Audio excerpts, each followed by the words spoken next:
салом дӯстон, имрӯз мо дар як масъалаи бисёр муҳими футбол бисёртар суҳбат мекунем. Ин ҳам баъди трансфери Арсенал ки барои як ҳимоятгари на он қадар шинохта 50 миллион евро пардохт кард. Бен Уайт дар маркази ҳимоя бозӣ мекунад ва ин мавқеъ дар футболи муосир хеле муҳим мебошад. Ҳар даста мақсад дорад ки Ван Дейку Рамоси худро дошта бошад. мавсими гузаштаи Премер-лигаи Англия собит кард ки роли муҳофизатгари хубро на ҳар кас иҷро карда метавонад. осеби Ван Дейк барои клуб ва мухлисони Ливерпул то охири мавсим дардисар шуд. ҳеҷ кас ҷои ӯро пур карда натавонист. имсол дастои Англия кӯшиш карданд то ҳамин мавқеъи муҳимро бо футболбозони бомаҳорат пур кунанд. нафарони арзанда хеле каманд. онҳоро метавон бо ангуштони як даст шумурд. сабқ ва шеваи бозингарони хатти ҳимоя аз солҳои гузашта фарқ дорад. дигар падкатҳои шикртел тренди футболӣ нестанд. акнун аз дифоъгарон интеллекти баланди футболӣ талаб карда мешавад. онҳо бояд паси якумро ба таври олӣ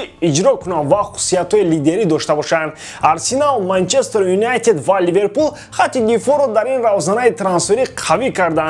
дастаи Ливерпул баъд аз ноумедиҳои бозии Озан Кабак ба ҳайати дифоъ Конатеро оварданд. нархи ӯ 36 миллион фунт стерлинг буд. Ливерпул барои пайдо кардани ҳамроҳи муносиб барои Ван Дейк ин нархро ба Лейпциг пардохт кард. Конате ва Упамекано чанд сол дар яке аз дастаҳои беҳтарини Бундеслига ҷуфти дифоъгарони беҳтаринро ташкил намуданд. вақтҳои охир омадани футболбозон аз Бундеслига ба Премер-лигаи Англия барои бозингарон мушкилиҳои зиёд эҷод мекунад. мутобиқшавии онҳо дер давом мекунанд. мисоли охирин Вернер ва Кая Хаверц шуда метавонанд. Конатеро лозим аст то дар яке аз тимҳои бозӣ кунад ки барои чемпионшавӣ дар ҳамаи мусобиқаҳо мубориза мебарад. тасодуфан ба чунин дастаҳо даъват карда намешаванд, аммо Конате бояд арзанда будани худро собит кунад. Манчестер Юнайтед ҳам аз рақиби азалияш ақиб намонда ба ҳайат гурги борондидаро даъват кард. қаҳрамони ҷаҳон, ҷоизадори чоркаратаи Лигаи чемпионҳо ва қаҳрамони чандин мусобиқаи дигар Рафаэл Варан бо нархи 42 миллион фунт харидорӣ карда шуд. давоми чанд сол Варан агар беҳтарин ҳам набуд, ҳамеша дар қатори беҳтаринҳо қарор дошт. мушкили ӯ дар таҷрибаи бозӣ надоштан дар Англия гуфта мешавад. ҳамчунин як ҷиҳати манфии дигараш дар он арзёбӣ мешавад ки бозингари фаронсавӣ белидер дар майдон худро гум мекунад. Магвайр дар Манчестер Юнайтед лидер аст ё ин ки не суоли бузург аст. агар муқоиса кунем ӯ аз Рамос дар хусусиятҳои лидерӣ фарсақҳо дур мебошад. дифоъгари аз ҳама қимматтаринро дар ин равзанаи трансферӣ албатта ки Арсенал харид. Бен Уайт бо арзиши 50 миллион фунт аз дастаи Брайтон ба Лондони Шимолӣ рафт. бисёриҳо ба суоле дода шуданд ва ангушти ҳайрат аз он мегазанд ки чӣ тавр Варан ва Конате аз бозингаре ки танҳо 2 сол дар сатҳи баланд бозӣ кардааст ва аз ин 2 сол танҳо 1 солаш дар Премер-лигаи Англия аст,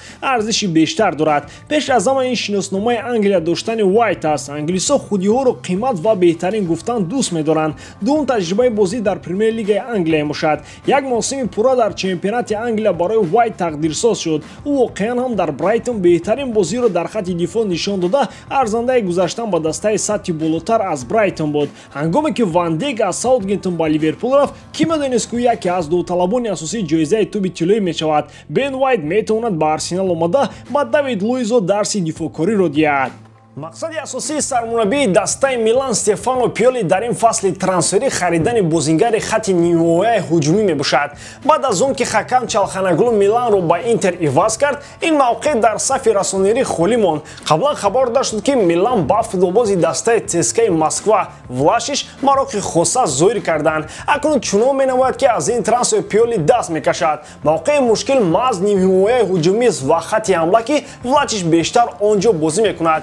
бозингарони дигар метавонанд бозии устувор ва барқарорро дар ин нуқтаи майдон нишон диҳанд. Милан айни ҳол байни ду нафар мондааст ки бояд якеро интихоб кунад. футболбози якум нимҳимоятгари Лейпциг Марсел Забитсер мебошад. бозингари дуввум нимҳимоятгари Челси Ҳаким Зиеш мебошад. Забитсер дар Лейпциг футболбози ҳайати асосӣ аст. мухлисон дӯсташ медоранд ва роҳбарият қадраш мекунад. пас чаро ӯ бояд ҷои гарми худро хунук кунад? Зиеш гапи дигар аст. ӯ дар Челси мавқеи худро пайдо накард. осебҳо ҳам ба ин халал ворид карданд, аммо дар замони соқу саломат буданашам Зиеш вақти ками бозиро пайдо мекард. дар мавсими гузашта Зиеш дар маҷмӯъ дар 23 бозӣ иштирок намуда 3 гол ва 2 асистро ба номаш муҳр зад. тибқи хабарҳо бозингари 28 сола зид нест то корномашро дар серия А идома диҳад. гуфтушиниҳои аввалин бо агенти футболбоз оғоз гаштанд. Зиеш баъди бозии беҳтарин дар Аякс ва роҳ ёфтан ба даври нимниҳоии Лигаи Чемпионҳо яке аз он бозингароне шуд, ки дастҳои пурқувват талабгора шуданд. Дар ниҳояти кор Челси ӯро ба Лондон овард, вале Зиеш дар сафи ашрофзодаҳо он бозингари асосие, ки ӯ ва мухлисон мехостанд, нашуд. Трансфери ӯ ба Милан метавонад корномаи ӯро такон диҳад. Баъди мавсими заиф дар Челси корномааш дар Милан метавонад ба таври дигар ҷараён гирад. Хатти нимниҳояи ҳуҷумӣ дар Милан мушкилӣ дорад ва ин имконияти хуб барои Зиеш мебошад, то карьераи худро бо роҳи қаҳрамониҳо ва дастовардҳо барад. Вирҷил ван Дейк баъд аз як соли тавобат ба саф баргашт ва дарҳол мавриди таваҷҷӯҳ қарор гирифт. Рӯзҳои охир дар Твиттер навори видеоӣ бо иштироки Йоветиш ва Ван Дейк чарх мезанад. Дар ин видео лаҳзаи фиреби Йоветиш омадааст, ки Ван Дейкро хеле сода мегузорад. Ин анҷоми кор нест. Баъди кӯдакона фиреб хӯрдан Ван Дейк кӯшиш кард то иштибоҳашро ҷуброн кунад, вале дар дохили ҷаримагоҳ боз аз по афтид. Йоветиш як маротибаи дигар дифогари голландиро ба замин яксон карда ба задани гол даст ёфт. Албатта ин танҳо як бозии рафиқонаи Ливерпул бар зидди Герта буд, ки бояд онро ҷиддӣ ба назар нагирем. Аммо баъд аз барқарор кардани саломатии худ Ван Дейк ба майдон баргашт. диққати мухлисони Ливерпул ба он равона буд, ки Ван Дейк ки мо ҳамон аст ё бозиаш заиф шудааст. На ҳар бозингар баъд аз осеби ҷиддӣ ба формаи пешинаи хуб ба майдон бармегардад. Осеби Ван Дейк ҷиддӣ буд, хеле ҷиддӣ. баъди тамошои ин навор тарсу ҳароси мухлисони Ливерпул боз авҷ гирифт. онҳо шабҳои бехобии мавсими гузаштаро баъд аз рақобатҳои заифи даста фаромӯш накардаанд. Барои Вирҷил ин бозии аввалин баъд аз 285 рӯзи тавобатӣ буд. Мухлисон бовар доранд, ки то оғози бозиҳои Премер-лигаи Англия Ван Дейк ба ҳолати беҳтарини худ бармегардад. Ба ҳар ҳол вақти зиёд Ван Дейк дар майдон набуд ва ин табиист, ки иштибоҳҳо баъд аз чунин танаффуси калон рух медиҳанд. ӯ моҳи октябри соли гузашта осеб гирифт ва то анҷоми мавсим ба сурхпӯшон кӯмак карда натавонист. Набудани ӯ дар майдон бар аъло эҳсос шуд ва дар натиҷаҳои даставии Ливерпул таъсири манфии худро расонид. рӯз ба рӯз дар атрофи ҷоизаи туби тиллои баҳсҳо зиёд мешаванд. одамон ба ду гурӯҳ ҷудо шудаанд: мухолифони Месси ва ё баръакс. айни ҳол даъвогари асосии ҳамлагари Барселона ва тими мунтахаби Аргентина Лионел Месси ба ҳисоб меравад. аз рӯи нишондиҳандаҳои букмекерӣ рақиби ӯ Роберт Левандовски хеле имконияти кам дорад. ба ғолибияти Месси коэффициенти 2.5 дода шудааст, ба Левандовски 7.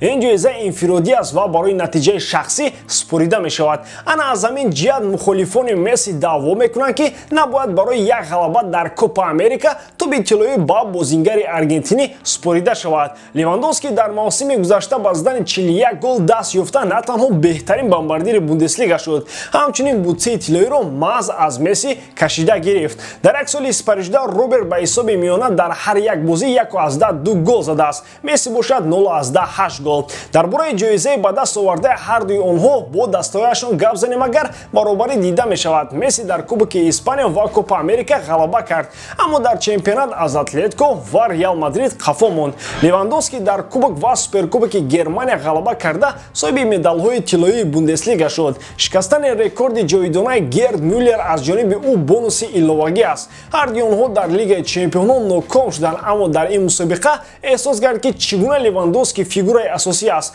дар набудани ӯ дасташ ба мағлубият дучор шуд. Месси дар майдон ҳузур дошта барои аз шикаст раво ёфтани дасташ ҳеҷ кор карда натавонист. бисёриҳо зидди он ҳастанд, ки танҳо барои ғалаба дар ҷоми Амрико набояд ҷоизаи туби тиллоӣ ба Месси дода шавад. ин мусобиқа ҳеҷ гоҳ барои муайян кардани ғолиби ҷоизаи рақами 1 инфиродӣ нақши муҳимро бозӣ намекард.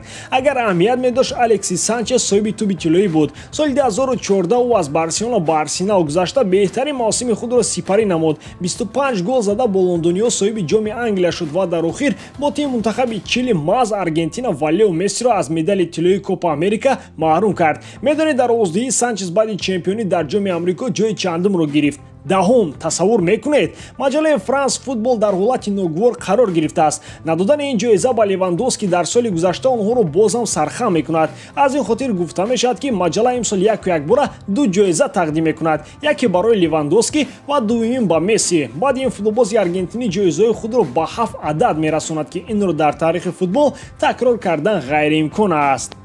ба ҳамин таом дӯстон, боварӣ дорам, ки эҷодкории ман ба шумо писанд меояд. лайк, комментария ва дар канал обуна шуданро аз ёд набароред. бо шумо буд Муҳаммад Гаиров. хай дар паноҳи Аллоҳ.